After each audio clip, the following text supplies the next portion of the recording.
So we've had a lot of NFL debates already. Why not have some more for the NFL and talk about who's better, the New York Jets or the Buffalo Bills? Whew. One of you two like to lead off here because Yeah, I'm kind yeah. of curious to know with Aaron Rodgers coming into the AFC East, he just had this injury in whatever type of practice that the Jets are having now. What team do you think will have a better 2023? Okay, so I'll start this off because I've been big on the Bills and I've also been high on the Jets. And I remember Brandon coming from my head because I had said the Bills will win the division, but I also had higher expectations going into the postseason for the Jets. I've had a lot of time to think, and I have to go with as my AFC East favorites. I'm changing it. I am going with the Jets as my AFC East favorites. I mean, I guess it's fitting because of that I'm writing with a green pen. Um, I just truly believe that Aaron Rodgers is really going to make a major difference, and it seems like from what I've seen from video and interviews and everything that we're seeing in reports, Aaron Rodgers is loving everything about New York right now. He's really the second he got traded, the guy was going to Rangers playoff games, Knicks playoff games. He was just really being involved with New York City and New York culture, and I just think they're creating a very good vibe right there up in New Jersey with the Jets. Garrett Wilson and those young guys, Brees Hall coming back off of injury. Their acquisitions in the offseason. They already had a top of the line defense last year with Sauce Gardner. Another year under the belt. I just truly believe this Jets team is really ready to take flight. And they were just really missing the quarterback. And I hate to say it as a Patriot fan because I just long for Jets failure. But at this point, when you throw Aaron Rodgers under center now, it's not AR-12, it's at number 8. I think the Jets are in prime position to not only just win this division but contend for a Super Bowl. And I'll go as far to say I think right now they might be the biggest threat to the Kansas City Chiefs. I The remember Jets, the yeah, Jets are yeah. the biggest. The This Jets is are the the big. offseason. Wow, that's a hot take. I mean, I don't know if you guys saw, Aaron Rodgers was already dealing with an ankle injury. It's Now he's true. supposed to be perfectly fine, but I'm just saying you're already getting nicked up in late May. You're not even getting touched. That's not a good sign. Um, yeah, I Jets versus Bills. Obviously, everybody that's watched this show knows my opinions on Josh Allen. I'm not the highest, especially on Justin's level, who is saying Josh Allen is neck and neck with Patrick Mahomes. But I would obviously take the Bills. They're the more they're the more proven team, more established team. But the Jets are listen. There's no knock on the Jets because they have a top 5 defense. Like that's not to be sneezed at, right? Um, the receiving weapons are going to be elevated due to Aaron Rodgers' entrance to the New York Jets, who I still believe is the second best quarterback in the league behind Patrick Mahomes. But there are questions. Aaron Rodgers getting up there in age. Brees Hall's, while everybody knows the talent and skill level, he's coming off a torn ACL. We all know it usually takes another year before he gets back to, or player gets back to where they once were, unless you're Adrian Peterson, who's a freak of nature. You got Garrett Wilson, who was the offensive rookie of the year last year, and he did that with Zach Wilson and Mike White. But we also have to look on the other side of that, where now and Stephen A made this point, which is very valid and good point. Now you are the quote unquote true number one. Like you're not a surprise anymore to teams. You're going to be honed in on.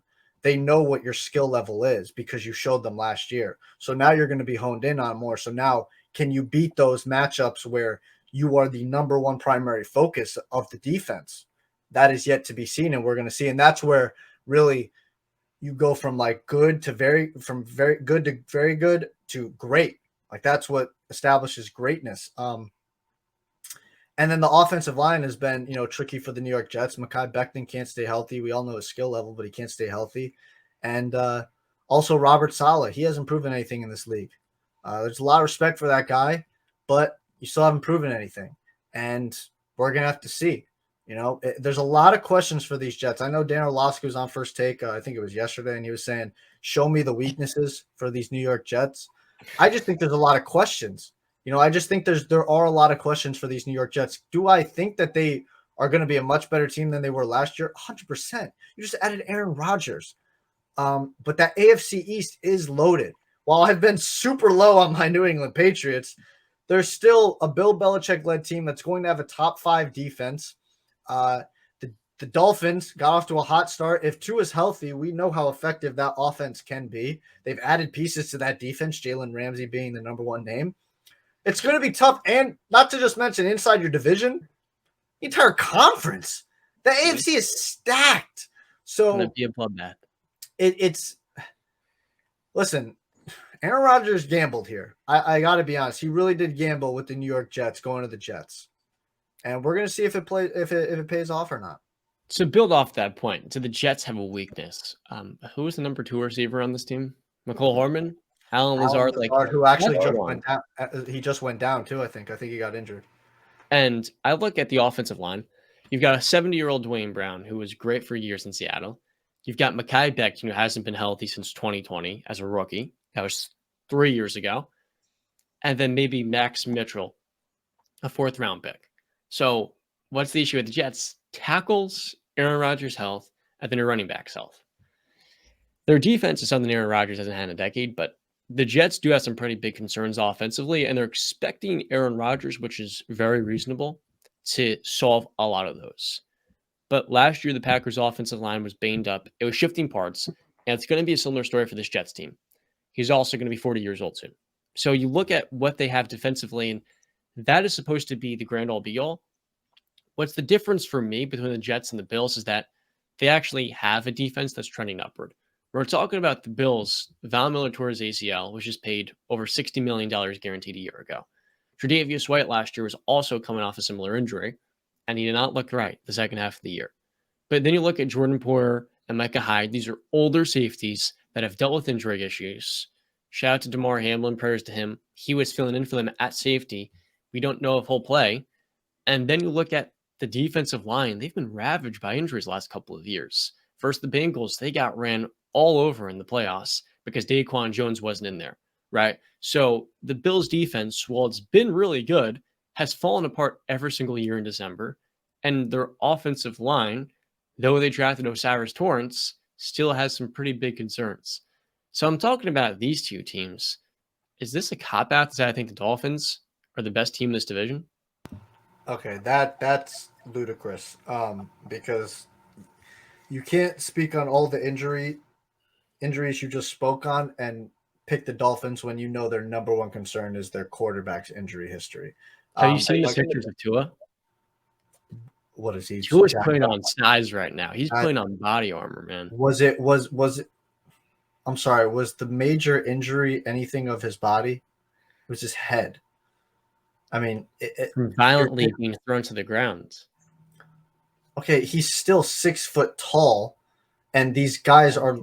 I mean, John, you think like overnight? This guy's not Josh Allen, okay? Right. He's not Cam Newton. He's not Ben Roethlisberger. He's like, I get it, and I respect. Listen, put on the weight, do what you can. But again, there's also this saying too, and I've heard this from Tom, Eli, Peyton, and you could just look at their body types and see it. You actually don't want your quarterback to be shredded. You want them to have a little bit of flap because it absorbs. It's an absorption more. But I don't know how you can name all those injuries down the Bills defense. And then you look at the Dolphins and say, was the cop out of Dolphins when their number one concern is their quarterback's injury history? I would much rather have injury concerns on every other position on the field than my quarterback. So that's why I think I would disqualify the Dolphins right there. Disqualify. You want to go? I mean, you believe in Mike White that much? I do believe in Vic Fangio coming in. right? Like this Okay, well, Dolphins we're defense not last talking year. about the defense. We're talking about the offense. And defensively, the Right. Jets got a great defense. The Pats got a I'm not trying great to defense. take this away from the Jets-Bills discussion, but the Dolphins had the best coaching, I think, outside of the Patriots. And even then, I think that Mike McDaniel and Vic Fangio teaming up together, that might be the best offensive mind, ex-defensive coordinator in the league. So defensively, that and Jalen Ramsey and Dave Long, but then offensively, you've got way better weapons than any other team in this division. Yes. And while the Dolphins' one big concern is offensive line, the way their scheme set up with all their speed, they know how to utilize it. It's just getting the ball off Tua's hands quickly. So, like my thought with the Dolphins is, if Tua's putting on weight, he's training for jiu-jitsu, he's practicing with his new helmet on. I think there's a chance this year we do see him stay healthy because he gets the ball out quicker and quicker and quicker than any other player in the league. But if he doesn't stay healthy, obviously, they're going to crumble. I And mean, I'm fully expecting that to be a reality. That's a But big if. I So. think they have the best roster in this division, and it's also paired up with the best coaching too, right? Like that defense to have Xavier Howard, he had a bad year last year, but could he bounce back with Javon Holland and Jalen Ramsey when you've got a good linebacking team, or I really should say a good edge rush, and then you're adding in David Long into the linebacker corps, and then you've also got Christian Wilkins at defensive tackle. That is going to be a top 10 defense. They've got way too many talented players. But at the same time, their scheme with Vic Fangio, that should be implemented properly. well, yeah, I yeah. don't think there's really a concern on that front.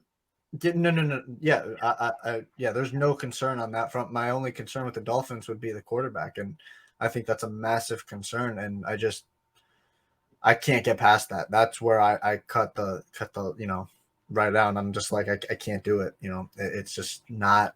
So, and I don't wish it. I pray for him to stay healthy because you don't want anybody dealing with the type of things that he went through. But as a man, Tom Brady was the guy in NFL history who get the ball out the quickest.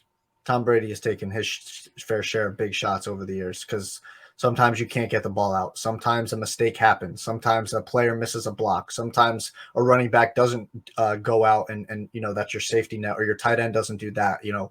This is football. Mistakes happen, and it's going to be very, very. You're like, I hear you on the team, but it's just too. I'm just like, I hear you, but he did also play 13 games his last season. He played 13 his second year, and his first year in the league, he started almost every game once he became the starter.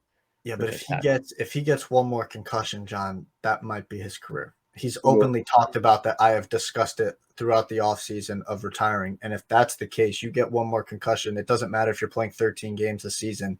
One more concussion, it's done because you want to have a future with your family.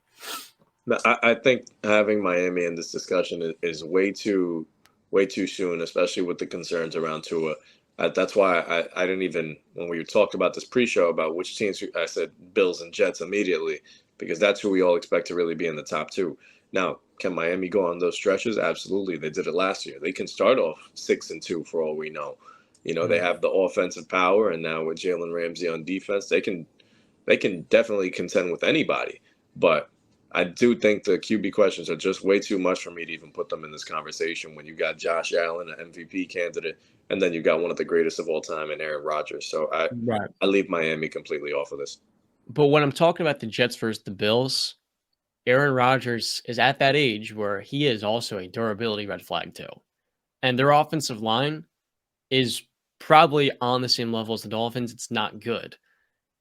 The Jets' offensive coordinator, Nathaniel Hackett, is a good fit with Rodgers because they've worked together before.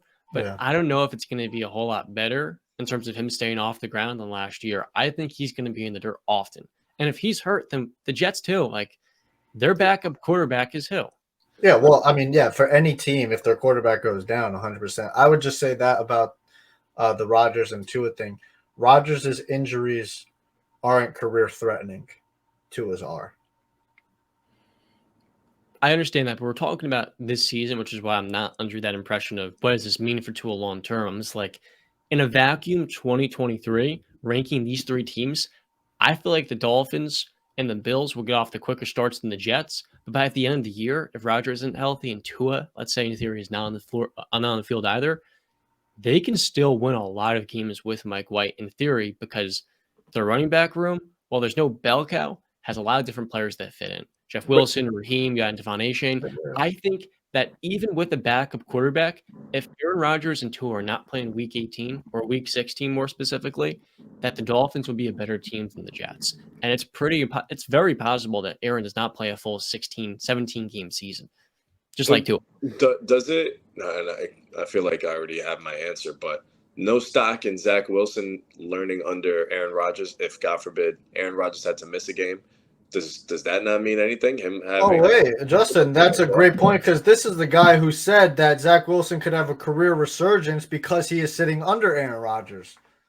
Yeah, this guy is correct. He could, but I don't think it'll be an overnight thing. We saw with Geno, he had to spend 5 years, 6 on the pine behind Hall of Famers.